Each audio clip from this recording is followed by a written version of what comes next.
Hello everyone.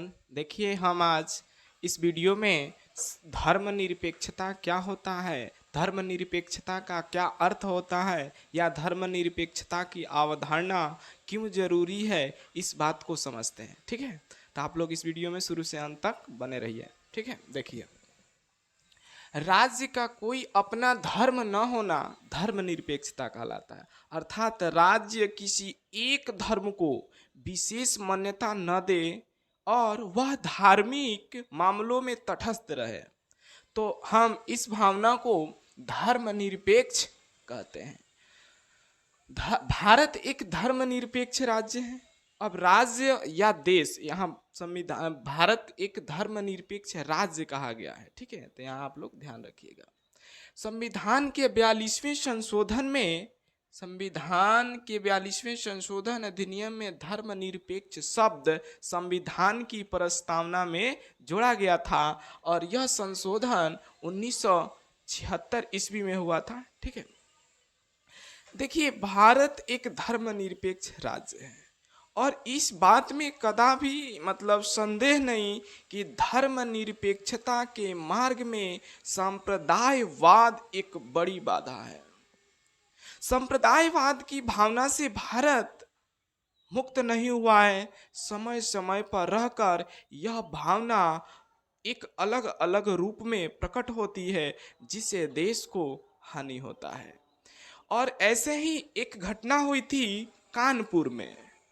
ठीक है, यह घटना 25 मार्च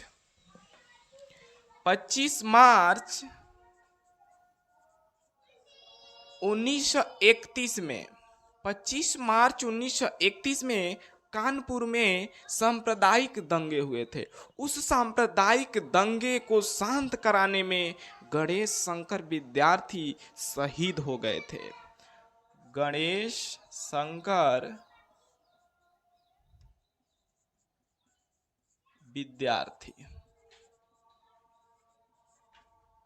ठीक है, वह कहे थे कि न हम हिंदू हैं न मुसलमान, ना ही हम ना हमारा जो भी कर्म हो या धर्म हो, कोई कुछ भी हो, लेकिन मातृभूमि सर्वोपरि होती है। मातृभूमि की सेवा करना, मातृभूमि की रक्षा करना सबसे बड़ा धर्म है, सबसे बड़ा हमारा सबसे पहला कर्तव्य है। ठीक है, तो धर्मनिरपेक्षता भारत के लिए सबसे जरूरी है और भारतीय संविधान की एक अनुपम विशेषता भी है।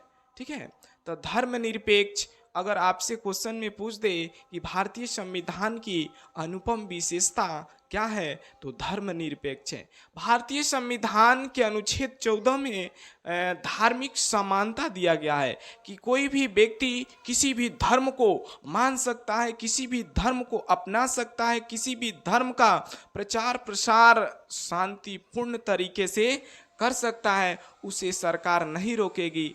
लेकिन वैसी प्रचार प्रसार नहीं करना है जिससे देश की एकता अखंडता खंडित हो। और हमें सबसे पहले ये मन में यह भाव रखना चाहिए कि न हम हिंदू हैं, न मुसलमान, ना ही सिख हैं, ना ही ईसाई, हम सबसे पहले एक भारतीय हैं। और जिस दिन ये हमारे मन में यह भावना बैठ जाएगी कि हम एक भारतीय हैं, उस दिन से भारत की एकता अखंडता अक्षुण्ण हो जाएगी और भारत में कभी विभाजन का सामना नहीं करना पड़ेगा।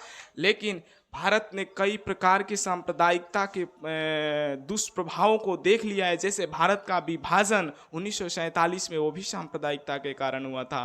बांग्लादेश का विभाजन 1971 में, वो भी सांप्रदायिकता का ही एक परिणाम था। अतः हमें धर्मनिरपेक्षता की भावना को आगे बढ़ाना है और सबसे पहले मन में यह विचार रखना है कि हम एक भारतीय हैं।